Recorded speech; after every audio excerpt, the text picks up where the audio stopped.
When I started using alcohol markers, I was very much out of my element and so confused as to where to start. But I've been using alcohol markers for the past, I think, 3 years now, and I have some experience with them. So I want to make a video teaching you guys just some basic techniques if you're new to using alcohol markers, and also just talk about why Ohuhu is my personal favorite. If you don't know me, my name is Sophie from the channel Mingo Studio, and I'm going to be doing a landscape drawing with alcohol markers today using this particular color palette. Now, I got the idea for this drawing off of this picture that I found on Pinterest. I'll link it here as well as the artist, but I'm going to be doing a different photo, just this as the reference image. Also, one thing that I love to do is use the brush end of the alcohol marker, but today we're just going to be using the broad end or the chisel end. I'm doing this specifically because I have been bullet journaling personally for years and years. I'm on my 6th year now, and I like using brush pen, just other pens like water-based markers in my own journal, but I rarely use the chisel end of markers because I feel like it's just,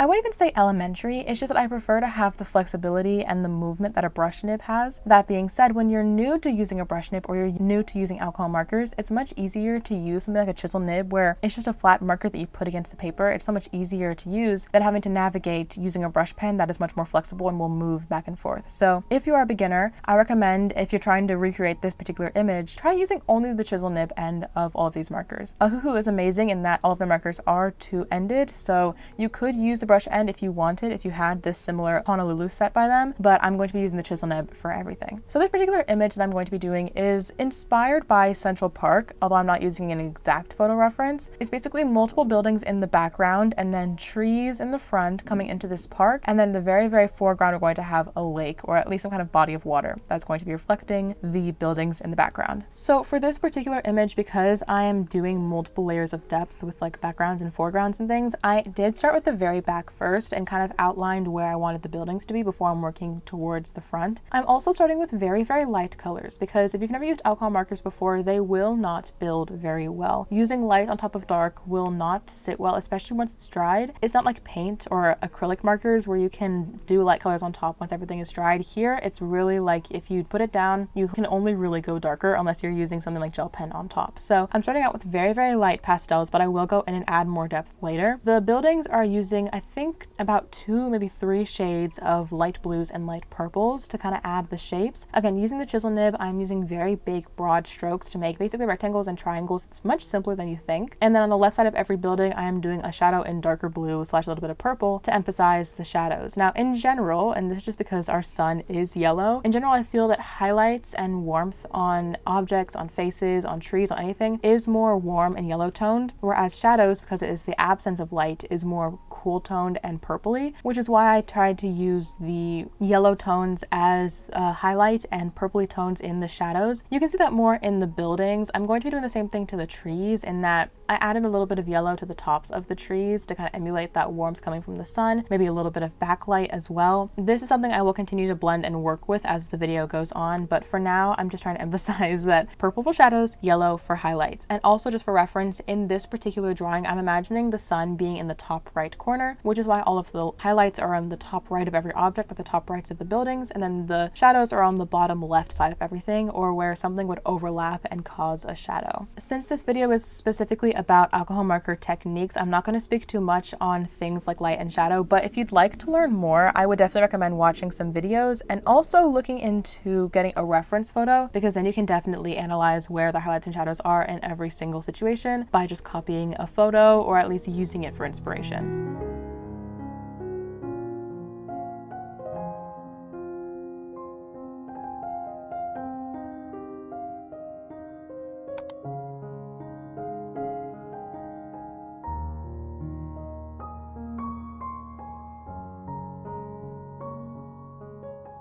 This is where I think that a beginner would really appreciate something like this, especially if you're watching this and wanting to recreate it, because everything I'm doing here is very basic movements of the pen. I'm literally just scribbling, legitimately, with the chisel nib. I'm doing up and down motions, a little bit of swirling, a little bit of back and forth. For the meadow in the middle, I'm using the darker greens to add shadows on the lighter greens, but I'm literally just streaking back and forth. So my technique is light first, then dark where the shadows would be, and then light back in the middle to kind of blend out the dark to light. I find that alcohol markers blend really really easily. They're much easier to blend than something like a water-based marker, and they won't leave streaks like a water-based marker does often, as long as you go over it multiple times. Or I wouldn't even say multiple, maybe just like twice. It won't leave streaks then. And I don't really mind streaks too much because I use water-based markers so frequently, but if that's something that bothers you, alcohol markers are great because they really do tend to blend with each other as they dry and sit without any streaks. That's also my technique for blending, like I said, because I do light first, then dark shadows, then blend in the middle, because the alcohol marker ink just really wants to mix it with itself and create one solid color. I find that it's much easier to blend things when you're using alcohol markers, and you can really see this technique whenever I'm drawing the lake. So I use my lightest blue first, the same blue that I used for the buildings, and then I'm doing a little bit of mid-tone blue, a little bit of purple, a little bit darker blue. I will also go back and add streaks in the water as well, but the emphasis here is leaving the middle part mostly open as if the water is highlighting the sun's reflection. And so I'm trying to keep the shadows towards the banks of the lake and then also towards the edge of the picture. Colors will want to blend more and more because I went back and forth with the mid-tones to kind of blend out between the light tones and the shadows.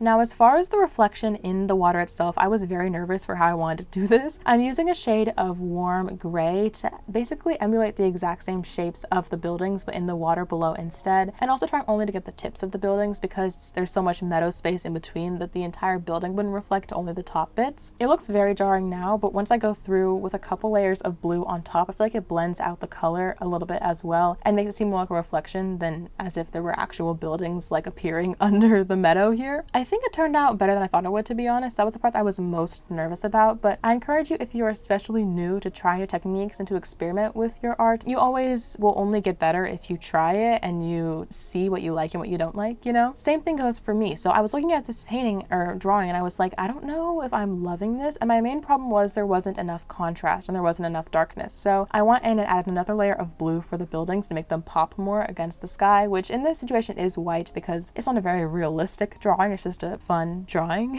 And then I'm also using two different shades of brown to add branches and make these blobs of color, the pink and green, look more like trees. Same thing goes with these benches and fences that I'm adding, and I'm still using the chisel nib for this, but because the chisel nib is basically like a rectangle, I'm turning the pen on its side and using the thin end of the chisel to make the thinner lines that I'm looking for here. So everything here is basically chisel nib. I'm pretty sure I use that for the entire painting. The only thing that I'm going to pull up later that's not the markers is a little bit of white gel pen and a little bit of black fine liner to kind of make more distinctions. But before I did that, I'm still adding more shadows, more darkness, more depth in the trees themselves to make them stand out and be more original. Trying to make the buildings have more depth to them by adding windows in the darker shade of blue. It's the same blue that I used for the shadows, so it wouldn't show up if I did it on the shadow side of the building, but on the light side of the building, it pops up a little bit and makes it look more realistic. Anything to add little small details, it doesn't even have to be perfect. Like, all of my windows are not perfect rectangles. They're literally just swipes of the marker itself. It's very sketchy, it's very loose, and I wouldn't say abstract, but it's definitely not perfect and completely realistic. However, I like leading into that sometimes because it's easy to create a landscape that looks realistic by creating large general shapes. The same can be said for my line art, right? So I'm pulling out this Sakura Pigma Micron pen in the size 01 to just do some very light outlines around the trees specifically, but also a little bit of the grass, the buildings, things like that. The line art is not perfect. I'm only doing basic blob shapes around the green and pink to distinguish each tree from the next. I'm only doing little like scratches basically over the green to indicate little tufts of grass. Obviously the entire field would be covered in tufts of grass, but I'm only just trying to indicate this with a couple swipes of my pen. It really doesn't have to be much to get the image across. I mean, if you blur your eyes, you can definitely see this looks like a photo basically, but when you open them and look clearly, they're just open shapes that have the right shadows and the right textures to them to make it look realistic. And if you're a beginner, I feel like this is a very great concept and a great style that you can easily emulate because you can get away with a lot by just using big shapes and the right colors.